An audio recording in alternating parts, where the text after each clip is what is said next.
Hello everyone, knowledge with संच YouTube channel में आप सभी का स्वागत है। आप सभी के लिए लेकर आए हैं विज्ञान से टॉप 20 क्वेश्चन जो आपके एग्जाम के पॉइंट ऑफ व्यू से काफी उपयोगी है। तो इसका 5 पार्ट होने वाला है। अगर आपने 1 से 4 पार्ट तक नहीं देखा है तो चैनल के प्लेलिस्ट या डिस्क्रिप्शन में उसका लिंक दे दिया जाएगा, वहां से आप देख सकते हैं। अभी तक चैनल को सब्सक्राइब नहीं किया है तो चैनल को सब्सक्राइब करें और बेल आइकन को प्रेस करें ताकि हमारे आने वाले वीडियो की नोटिफिकेशन आप सभी को मिलती है। मोस्ट इंपॉर्टेंट क्वेश्चन आपके एग्जाम के पॉइंट ऑफ व्यू से बनाया गया, तो वीडियो को अंत तक देखें और वीडियो को थोड़ा सा भी स्किप ना करें। तो बढ़ते हैं इसके क्वेश्चन की तरफ। तो सभी क्वेश्चन आपके एग्जाम के पॉइंट ऑफ व्यू से बनाया गया, तो वीडियो को अंत तक देखिएगा और वीडियो को थोड़ा सा भी स्किप मत कीजिएगा। तो इसका फर्स्ट नंबर क्वेश्चन ये है कि श्वेत प्रकाश कितने रंगों के मेल से बना होता है। तो श्वेत प्रकाश कितने रंगों के मेल से बना होता है, तो इसका आंसर आप भी दे सकते हैं। जब तक मैं ऑप्शन बोलूंगा आप इसका आंसर कमेंट बॉक्स में दे सकते हैं या वीडियो के अंत में भी दे सकते हैं। इसका ए नंबर ऑप्शन दिया है कि 3, बी में दिया है 4 और सी में दिया है 6 और डी में दिया है 7। इसका राइट आंसर क्या होगा, तो आप सभी को डी नंबर ऑप्शन इसका याद रखना है। श्वेत प्रकाश कितने रंगों के मेल से बना होता है, तो 7 रंगों के मेल से बना होता है। फिर इसका नेक्स्ट क्वेश्चन ये है कि मानव नेत्र में किस प्रकार का लेंस पाया जाता है। तो मानव नेत्र में किस प्रकार का लेंस पाया जाता है, तो आपके पास 4 विकल्प दिया गया है। ए में दिया है कि उत्तल, बी में दिया है अवतल, सी में दिया है बेलनाकार और डी में दिया है बाइफोकल। तो इसका राइट आंसर क्या होगा, तो आप सभी को ए नंबर ऑप्शन याद रखना है। मानव नेत्र में किस प्रकार का लेंस पाया जाता है, तो उत्तल लेंस पाया जाता है, आप सभी को याद रखना है। फिर इसका नेक्स्ट क्वेश्चन है कि खतरे के निशान के रूप में किस रंग का प्रयोग किया जाता है। तो खतरे के निशान के रूप में किस रंग का प्रयोग किया जाता है, तो ये भी मोस्ट इंपोर्टेंट क्वेश्चन है आपके एग्जाम के पॉइंट ऑफ व्यू से। तो इसका राइट आंसर क्या होगा, तो आप सभी को बी नंबर ऑप्शन इसका याद रखना है। खतरे के निशान के रूप में किस रंग का प्रयोग किया जाता है, तो लाल रंग का प्रयोग किया जाता है। फिर इसका नेक्स्ट क्वेश्चन ये है कि भारत में उत्पादित प्रतिवर्ती विद्युत धारा की आवृत्ति क्या है। तो भारत में उत्पादित प्रतिवर्ती विद्युत धारा की आवृत्ति क्या है, तो ये भी मोस्ट इंपोर्टेंट क्वेश्चन। इसका ए नंबर ऑप्शन दिया है कि 50 हर्ट्ज, बी में दिया है 60 हर्ट्ज और सी में दिया 70 हर्ट्ज और डी में दिया 80 हर्ट्ज। तो इसका राइट आंसर क्या होगा, तो आप सभी को ए नंबर ऑप्शन याद रखना है। भारत में उत्पादित प्रतिवर्तित विद्युत धारा के कितना आवृत्ति है, तो 50 हर्ट्ज है। इसका ए नंबर ऑप्शन आप सभी को याद रखना है। फिर इसका नेक्स्ट क्वेश्चन ये है कि विद्युत बल्ब में फिलामेंट का तार बना होता है। तो विद्युत बल्ब का फिलामेंट का तार कैसा बना होता है, तो ये भी मोस्ट इंपोर्टेंट क्वेश्चन है। इसका ए नंबर ऑप्शन दिया है कि एल्युमिनियम का, बी में दिया है तांबे का और सी में दिया है लोहे का और डी में दिया है टंगस्टन का। तो इसका राइट आंसर क्या होगा, तो आप सभी को डी नंबर ऑप्शन याद रखना है। विद्युत बल्ब का फिलामेंट किस तार का बना होता है, तो टंगस्टन का बना होता है। फिर इसका नेक्स्ट क्वेश्चन ये है कि विद्युत धारा का उत्पन्न होती है। तो विद्युत धारा उत्पन्न होती है तो कहां पर उत्पन्न होती है, तो इसका ए नंबर ऑप्शन दिया है कि डायोड से, बी में दिया है ट्रांजिस्टर से और सी में दिया है डायनेमो से और डी में दिया है मोटर से। तो इसका राइट आंसर क्या होगा, तो आप सभी को सी नंबर ऑप्शन इसका याद रखना है। विद्युत धारा डायनेमो से उत्पन्न होती है, इसका सी नंबर ऑप्शन आप सभी को याद रखना है। इसका नेक्स्ट क्वेश्चन ये है कि निम्नलिखित में से किस लवण में रावा जल नहीं रहता है। तो निम्नलिखित में से किस लवण में रावा जल नहीं रहता है, इसका ए नंबर ऑप्शन दिया है कि नीला थोथा में, बी में दिया है बेकिंग सोडा में और सी में दिया है जिप्सम में और डी में दिया है धोने वाला सोडा में। तो इसका राइट आंसर क्या होगा, तो आप सभी को बी नंबर ऑप्शन याद रखना है, बेकिंग सोडा में। फिर इसका नेक्स्ट क्वेश्चन ये है कि अम्लों का स्वाद होता है। तो अम्लों का स्वाद क्या होता है, तो ये भी मोस्ट इंपोर्टेंट क्वेश्चन। इसका राइट आंसर क्या होगा, तो आप सभी को बी नंबर ऑप्शन याद रखना है, अम्लों का स्वाद खट्टा होता है। फिर इसका नेक्स्ट क्वेश्चन ये है कि कौन सा अधातु कमरे के ताप पर द्रव हो जाता है। तो कौन सा अधातु है जो कमरे के ताप पर द्रव अवस्था में हो जाता है।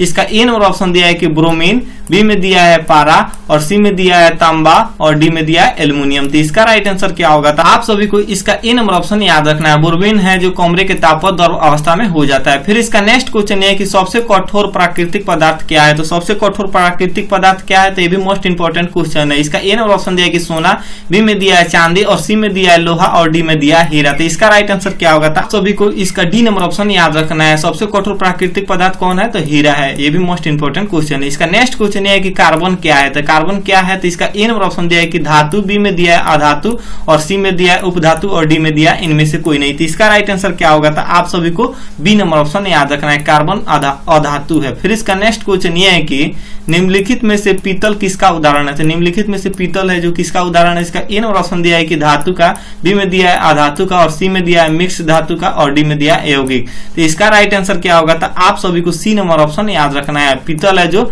मिश्र धातु है। फिर इसका नेक्स्ट क्वेश्चन ये है कि सबसे अधिक सक्रिय धातु कौन है। तो सबसे अधिक सक्रिय धातु कौन है, इसका ए नंबर ऑप्शन दिया है कि पोटेशियम, बी में दिया है सोडियम और सी में दिया है लोहा और डी में दिया है तांबा। तो इसका राइट आंसर क्या होगा, तो आप सभी को ए नंबर ऑप्शन इसका याद रखना है, सबसे सक्रिय धातु पोटेशियम है।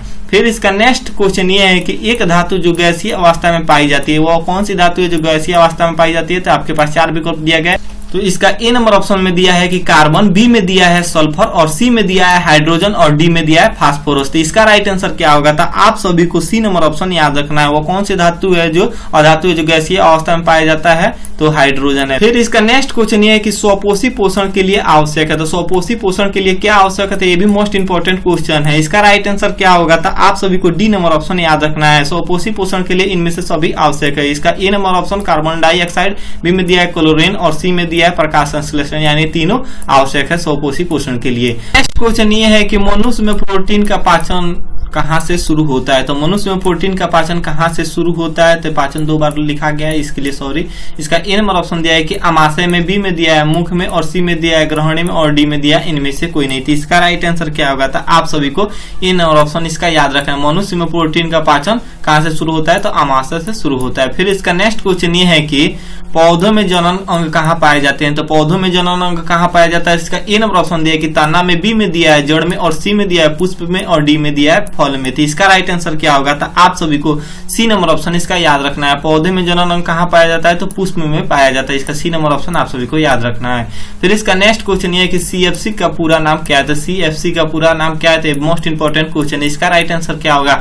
तो आप सभी को सी नंबर ऑप्शन इसका याद रखना है कि क्लोरोफ्लोरोकार्बन होता है सीएफसी का फुल फॉर्म। फिर इसका नेक्स्ट क्वेश्चन ये है कि एड्स किसके कारण होता है? तो एड्स किसके कारण होता है? तो आपके पास चार विकल्प दिया गया है। ए में दिया है कि जीवाणु, बी में दिया है विषाणु और सी में दिया है प्रोटोजोआ और डी में दिया है उपयुक्त सभी। तो इसका राइट आंसर क्या होगा? तो आप सभी को ए नंबर ऑप्शन याद रखना है। एड्स जीवाणु के कारण उत्पन्न होता है। फिर इसका नेक्स्ट क्वेश्चन ये है कि गुणसूत्र पाए जाते हैं। तो गुणसूत्र कहाँ पाए जाते हैं? तो मोस्ट इंपोर्टेंट क्वेश्चन है, गुणसूत्र कहाँ पाए जाते हैं? तो इसका ए नंबर ऑप्शन दिया है कि कोशिका में, बी में दिया है उत्तक में और सी में दिया है केंद्रक में और डी में दिया है इनमें से सभी। तो इसका राइट आंसर क्या होगा? तो आप सभी को सी नंबर ऑप्शन याद रखना है।